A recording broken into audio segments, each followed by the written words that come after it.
Great. Yes. So, as I was saying, we'll just do a 2 minute small meditation to simply connect and form that safe space and ground ourselves in our bodies so that we can be present for the class, right? So, if all of you, wherever you are sitting, just like if it is possible for you, ground your feet on the floor and there are people still joining in. So yeah. Anyways, we'll just close your eyes, just relax yourself, and just rest your back and take a slow, deep, long breath, and breathe into the center of your body, wherever you feel the center is. Simply calm down. Take very slow, deep breaths. Just close your eyes, rest your spine if you want, drop your shoulders, and the more you breathe, the calmer you get. And simply just allow yourself to be present in your body. And even if you get yawning, it's good. It's a sign of relaxation, it's a nervous system regulation. So just allow yourself, ground your feet on the floor, feel the chair or the bed, wherever you are sitting in. Feel your body taking the support of the chair and just take deep, long breath. And as you breathe, know that we are all connected via this invisible thread. And for the next 1 hour, we can just be ourselves. We can open our hearts to receive, to know something about ourselves that is relevant to us, which helps us move ahead in life. Just keep on breathing to the center of your body, wherever you feel the center is.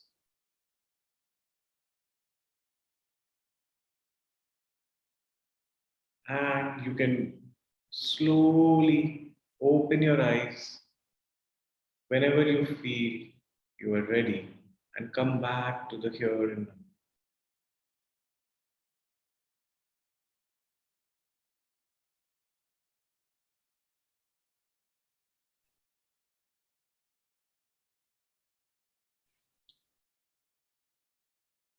And if you want, you can just drop a line like, how are you feeling right now? In this moment, how are you feeling? Just drop a line in text. Great, Supriya. Relaxed. Shruti, relaxed. Amazing, amazing. Superb. So now we start. So, today I have not prepared any PPT for the class. So, because I wanted to share a story of a client that visited me and worked with me for 6 months. And I just wanted to share with all of you. So, let's call him James. This boy, James, he's 33-year-old. He is your poster boy, overachiever, graduate from Harvard Business School, working in a top-notch, consulting firm, uh, like married the childhood sweetheart, living a dream life. Like everybody is jealous of this boy. But James, what he realizes is, of late, from the past 6 months, he has been unable to go to work. Like he feels extremely anxious in the morning, the moment he wakes up, and he's like unable to get out of bed. And this is the boy we're talking who has been an overachiever all his life, like always been a topper wherever he is, like from primary always. So it's something that is very new to this man, and he is just not able to figure out what is happening with him. He just stops going to office. He just simply can't. He visits a psychiatrist because he feels extremely anxious. He visits multiple psychiatrists. He starts taking pills, but to no avail. It was not helping him. Then finally, one of his friend recommended him to me. And when he came to me, the first question I asked him was, when he shared his story with me, was, what is the worst part about your job? And you know what he said? He said, he just thought for 30 seconds, 1 minute, and like,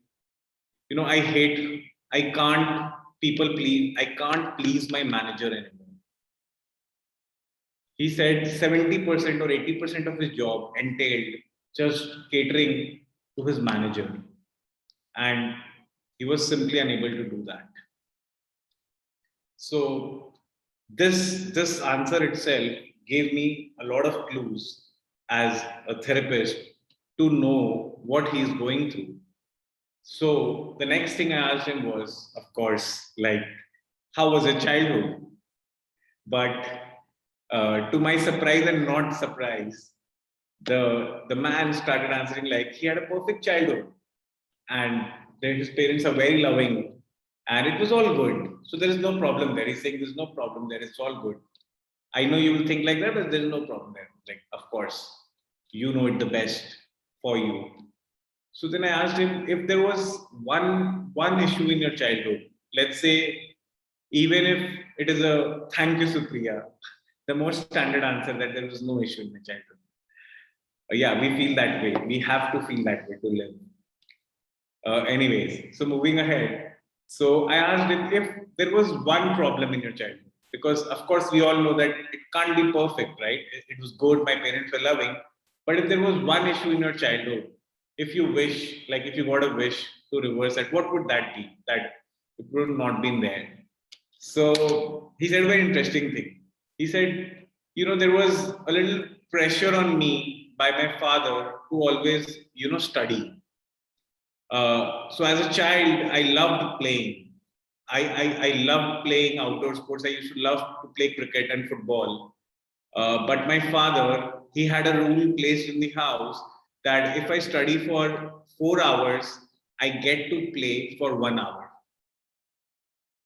And this boy, all his childhood, ended up studying for 12 hours daily to get to play for 3 hours. And like this was it. He was like all the weekends, he would study for 12 hours a day so that he could play for 3 hours because he wanted to play no matter what. And if the condition laid by his parents was, if he has to, this is the rule that 4 hour study is equal to 1 hour play. All his life, all the weekends, all the big holidays, he ended up studying like that, but he was a topper. Hey, it's doing so much good to him. He has been a topper. He went to Harvard Business School. He did his MBA from there. He's working in McKinsey, BCG. He has worked in all top consulting firms. So where is the problem? It's so good, even if that's the rule. But this same guy, he doesn't understand. He's unable to get out from his bed in the morning to go for his work or to even log into his system. His body, his nervous system is just freezing. It can't fight anymore, which he's completely unaware of. So we did a simple exercise and we worked towards it. And so I asked him, who does his manager remind him of? And simply his face changed. And he could see his father in place of his manager. So essentially, all this while, when he was working, his manager reminded him of that father who used to pressure him in good faith, in good conscience for his child so that his future is secure, because his father came from a very difficult financial background and he studied very hard to become a medical doctor, and he knew that is the only way to success because that is the only way he knew, and he wanted to secure his child's future. And so he made this rule that 4 hour play, 1 hour study, and it doesn't matter what his child wanted. And that's very typical, but he was completely getting rewarded until one day his body couldn't take anymore. So we worked on finding out his core belief, because with every associated emotion, like he used to feel extremely anxious, unexplained sadness, deep loneliness. These were his 3 layers of feelings: unexplained sadness, deeply anxious, and highly lonely. And he did not know where it was coming from. He used to feel that every morning. And when we worked towards it, the core statement that he told me that came out was, I have to give myself away to get something.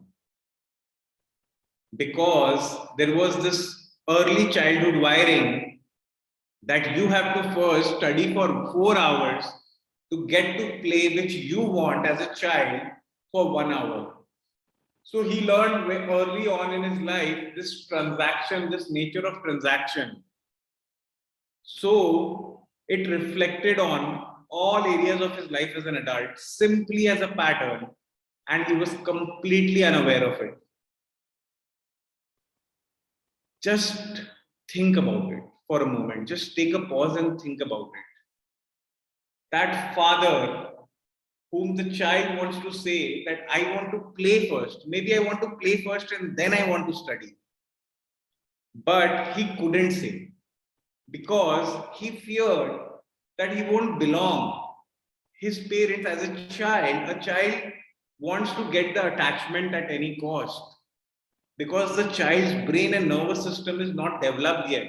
It gets overwhelmed very quickly. So it draws all its perception, all its energies from their parents. The child is like a foam. Whatever we soak it in, whatever we give it in, the child's prefrontal cortex, the logical part of the brain, is not developed yet. It's still developing. So the filters, what is right for them or what is not right for them, is not there yet. So they simply depend upon their parents' perception of their reality and they simply take that in. And it is true for each one of us. That's how our biology works. We simply take in our parents' point of view, basis their life experiences, which is coming in good faith and good conscience, but it is based on their life experiences, which creates and shapes our reality. The fundamental blueprint of a human is laid in its childhood, the early 0 to 10 years of age, the wiring of the brain and the nervous system is formed. And the rest of the life, we simply go on repeating that until and unless, as an adult, we become conscious of our compulsions and we choose to rewire it, we choose to separate what is not ours, and we become conscious of who we truly are, our authentic self. To so many people who come to me in therapy and in group work, and even me personally, I was not even aware of the concept of self. The emotional responsibility of the parent was so high. Like, even if I talk about myself, everything that I used to do, I used to first think, how would my mom feel about it? How would my dad feel about it? How would my family feel about it? I, before taking major decisions in my life, did not even think how would I feel in my life. And that is the problem. The problem is when I don't know what I want to feel, whatever decision I take, I can never be happy. And when we work with this James, and when we go further in his belief, his first belief was, I have to give myself away to get something. And when we further dig deep, his more fundamental core belief was, I am not enough. I am not enough. I have to do something. Merit based belonging. I have to be meritorial. I have to perform to get the love of my parents, which is my fundamental right. Because if I don't study, a child feels my parent will disregard me. Or if I don't do this, you are a good child. You are the elder one. You should understand. Things like that, which it's not about who is to blame for. We are not trying to establish the blame on parents, but the idea is to drop the judgment and simply look at what happened, because we are the one who are facing the consequences and we are passing the same to our children. So if we don't look at it, our children will repeat our fate like we are repeating our parents' fate, and they are repeating their parents' fate, and it's going on since time immemorial. And before us, they did not have the luxury to become aware of self, to know about childhood trauma, because they were fighting survival. But we, this generation, we have evolved. They have created that space for us. Our parents have created that space for us, that you, me here can form this circle and talk about childhood trauma. So that is also their gift, and the limited belief that I am not enough, or I am ugly, or whatever it can be. It's all borrowed. Like Dr. Dan here of Access Consciousness says that 99% of our thoughts are not ours. 99% of our thoughts are not ours. They come from our early childhood. We simply absorbed it in, and more than 80 to 90% are of our parents. So when we worked on this core belief was also stored in a body part, because our body is a storehouse of memory. It's not just our brain. Our memory is all across our body. Like we are sometimes our hand postures. They resemble a grandfather or great grandfather, or the way we stand, or our nose, or our eyes. Why is like that? Even if I have not met my grandfather, I resemble him, because there's a memory. The memory is at cellular level. It's not just brain. Memory is in each cell of my body, and the cells are spread all across my body.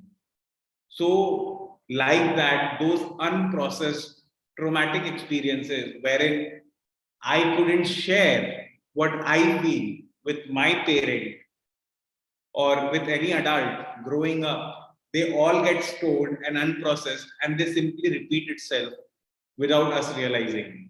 So, one simple question I want to ask to each one of you present here: were you able to share your hurt with your parents growing up? And simply just text yes or no. Just simply text yes or no.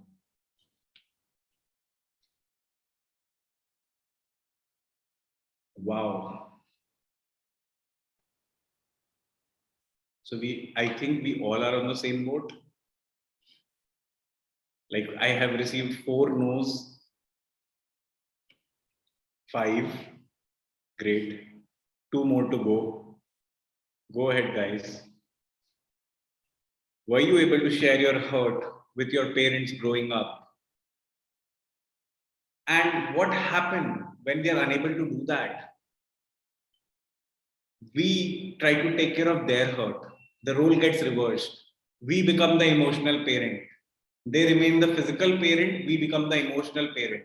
I will not do something that will cause my father to worry about me. I will not do something that will hurt my mother. No, that is not your responsibility. That is not the responsibility of a child. That's a parent's responsibility. And the problem is, it is not about a moral thing, that it is not your responsibility, it is their responsibility, they are not taking it. No, it is because of the consequence of what is happening in your life, and you don't even know how you are limiting yourself.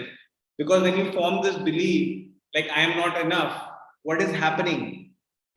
There is an associated emotion with that belief of sadness, loneliness, anxiety, and when how our human body and nervous system works. I'll give you a small example. Okay, let's say whoever we see, like in case of James, when he was seeing his manager, what was exactly happening in his body? So as he was listening to his manager through his ears, that you have to do this project by this, or even if the deadline is on 7th, he will call, the manager will call on the weekend and say, because I want it done this way, you have to get it done by the first itself. Even though the company deadline is on 7th, I don't care. And all of this, what was happening in James' body was his body, his sensory organs, his eyes, his ears, they were all perceiving his manager's words and voice. They were all going inside his body. And please mute your mic. Please mute your mic. Thank you.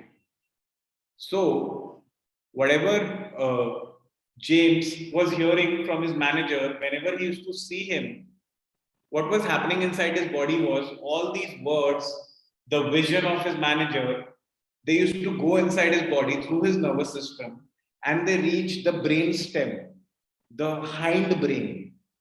This part of the brain, this has the most primal memory stored. All our childhood experiences are stored here. And this works like a Google search. Like when we type in something and Google in 0.03 seconds, they show 1000 results. Our human brain is very similar. So this James guy, when his manager was the input of the Google search. And when this goes to the brain stem, it scans for all matching memory, which this manager remind James of from his early memories. And the first memory was of this father, shouting at him and, laying down this rule that you have to study for 4 hours to get to play for 1 hour. And what he felt then, which he couldn't share, the deep sadness, the anger, the anxiety that if I don't listen to my father, he will, maybe he will, stop me from doing everything, or he will not love me. That itself is so traumatic for a child that they simply give in. That I can't do anything to lose the love of my parents, to lose the belonging, to lose the attachment. Even if the cost is I will have to give away my authenticity, I have to give myself away. That's okay. Because I have to survive. And my survival is dependent on my parents because I don't have an identity of my own. I simply am an extension of my parents because my prefrontal cortex, the logical part of the brain, which is related with language, logic, that is not developed yet. So my brain and nervous system simply gets overwhelmed. And when I'm unable to share it, I simply just store it. It gets fragmented and I simply store it in the body. It just gets stored in the body unconsciously. And it's like when we were asked to simply forget it, essentially we were being asked to suppress it. So there is nothing called as forget. It's like we say, na, once if anything is there on the internet, it's there.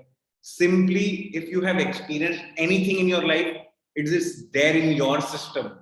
Your system is just like that computer system in front of you, that internet that you spend your day on. This is the intranet. Your intranet. That's the projection is internet. And whatever you have experienced in your life, it is there in the form of your memory.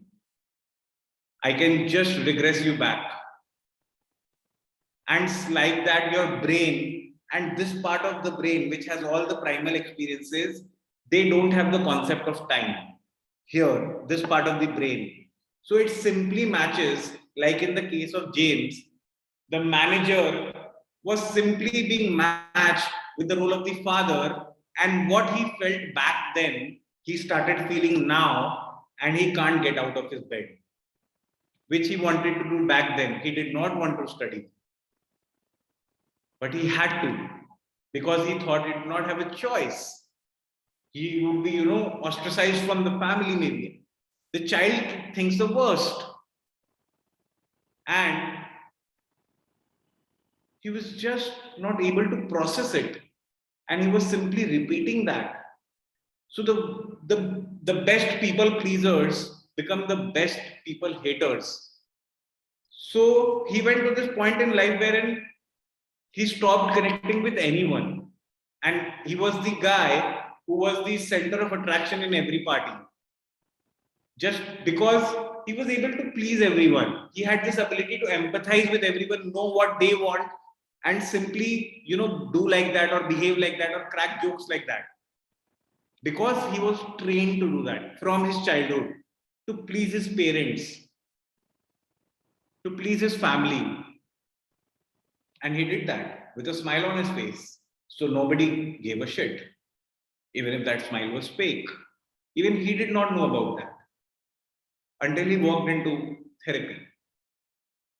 So I want to know from all of you, is this relatable? What does this remind you of? Can you think of any pattern in your life? And I know it can be triggering as well, but it's okay to be triggered.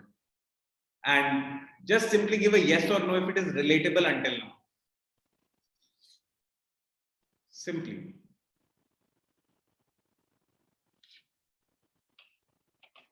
Superb.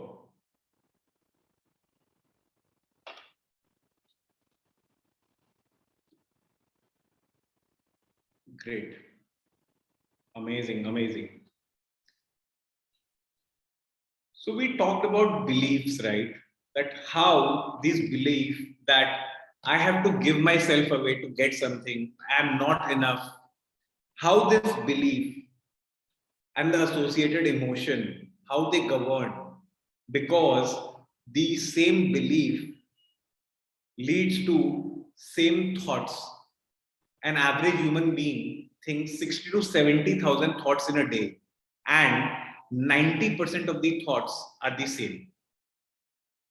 And when we operate in the same belief system, we think the same thoughts, because when this primal part of the brain, the brain stem, the hind brain, when this has triggered the same old unprocessed memory, I end up believing this belief system, which was formed as a 3-year-old, 4-year-old, 5-year-old, this gets activated. And then when we come to the midbrain, where the amygdala, the hippocampus is there, what is the role of amygdala? Amygdala's role is to scan the environment for clues of safety and clues of danger. Its role is to protect the system. So it simply scans the place. So if you know, like, you enter a place, for example, or you meet someone, and you simply feel good, or you meet someone and you simply start feeling bad, and you don't even know why, why this happened, or you just enter a place and you simply like it. Why is this happening? Because if you enter, let's say, and if it reminds you of your childhood home, and you have good memories from your childhood of that house, or that vacation that you took as a 5-year-old with your parents, and if it is good, and if this place unconsciously reminds you of that, you don't even know, and you suddenly start feeling good, because we are not truly present in our bodies. And when I enter this house, and it simply reminds me of that, my nani body and that big house, and I start feeling good. I don't even know why. And simply like that, I met someone, and I'm like, I don't like this guy. Why? Because he reminds me of that elder brother of mine who was a bully. And I don't know this consciously, but this is what is happening, because my amygdala is responsible to scan all the present environment and check with my memory if something like this is it safe or is it not safe. It's like our primary filter of our brain is whether this is safe or this is not safe. Like friends, safe. If I have developed good friends in my life, I would be more comfortable around friends rather than family. Or whether I'm a family person, if I have good, happy childhood where I had space to share my discomfort and hurt, I would like to hang around with my family more or my friends more. It's like my amygdala scans and it checks The basis is memory. The basis is past experience. But that is of the past. You are not that same person anymore. You should operate in the present with your gut. But the problem is disconnection. My mind and body is simply disconnected. I don't operate in the present moment. Because in the current moment, there is no problem. If I ask you, what is the problem right now, in this moment? Each one of you, is there any problem in this current moment? Just answer with a yes or no. Is there any problem in the current moment? Just with a yes or no. Is there any problem that you're feeling in the current moment? In this moment, in this very moment, as you breathe, as you sit here, is there any problem? Any issue whatsoever? So Priya says no. Shruti says no. You know why? Sachi says no. You know why there is no problem in the current moment? Because there is only memory that we are suffering. So pain is a concept. We don't suffer pain, we suffer memory of pain. Because that was bad back then, it can't be good now. That is not true. But what if I tell you this is how you are operating in your life? Because there was financial trauma and difficulty growing up in my childhood, I formed this belief that it would always be hard to earn money, or money is the only solution to all the problem, or it is when I will earn 1 crore per month, that is when my life will be good. But it is not true. Bill Gates is the world's richest man and he just got divorced. Jeff Bezos is the world's richest man. Do you want to be very rich and successful, but when you come to your house, just think about your personal state. Do you want to be that person? I'm not judging. If you want to be like that, that's your choice. But the problem is, if it is bothering you, that is why you are here. Because there is something that you can't make sense of in your life. There is something that's bothering you that doesn't matches with your reality. And that is the clue that I am carrying from my behind, from my past, from my childhood, from my parents' childhood, maybe. And I don't even know that because I'm not aware. I don't stay in the present. I either stay in the past or in the future, memory or imagination. And like that, since Earth is a polarized planet, we all are polarized beings. Like I told about this James, he was a people pleaser and then he became this people hater. Like, I will do anything to please you, but then I get so tired and overwhelmed that after a point in life, after the age of 30, 32, he stopped going to work altogether. He left his job. It was such a high paying job. He just couldn't get out and he started hating everyone. Because after a while, you can't pour from an empty bucket. You need to fill your cup first. And nobody else is going to do it for you. And you can't do it for anyone else. Your emotions are your responsibility. Your awareness is your responsibility. And your ignorance is your responsibility. And although we have been raised very differently, but that is again our responsibility now, since we are an adult now. Since we are an adult now. So, until now, if you have any questions, please type it in the text box. Please type it in the chat box if you have any questions until now.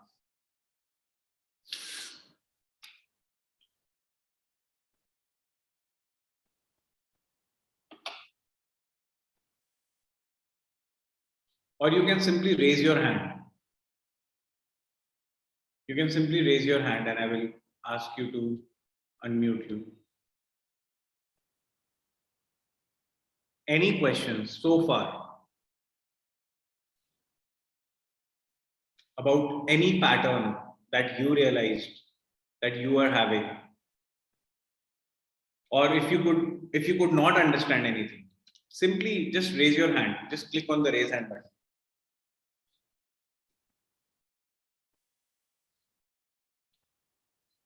So no questions. Either you understood everything or you couldn't understand anything and I was just blabbering, which is fine with me.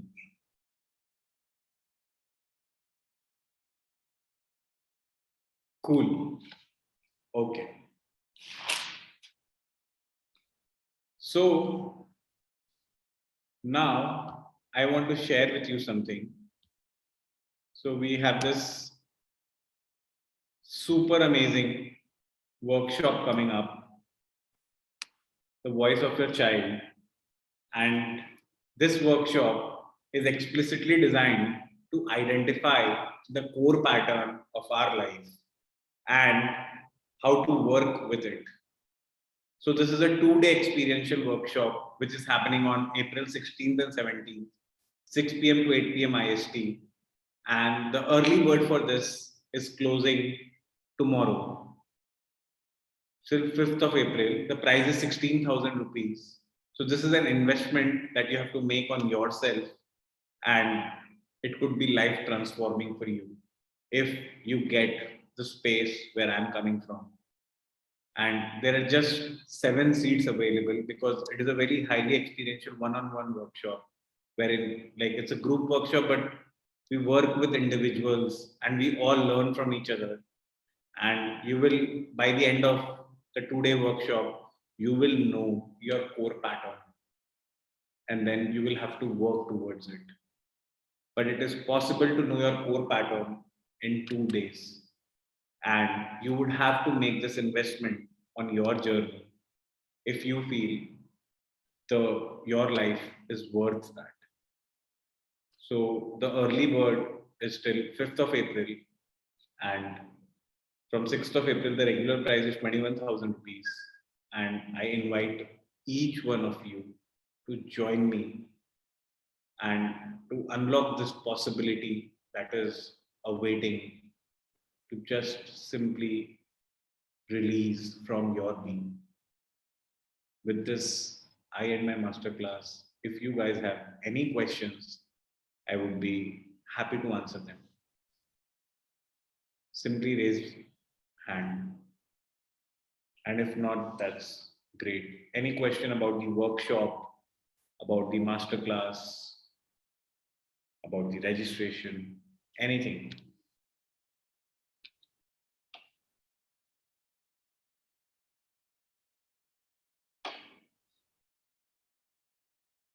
Great. So no questions. Amazing. Thank you so much, each one of you, for joining. So Kartika says no questions. Thanks for the masterclass. Thank you, Kartika. Thank you, Supriya. Thank you for joining, each one of you. It was really, really my pleasure. Thank you for trusting and taking out time for yourself and trusting in my work. Thank you. And I hope to see you in the workshop. You can DM me. Thank you.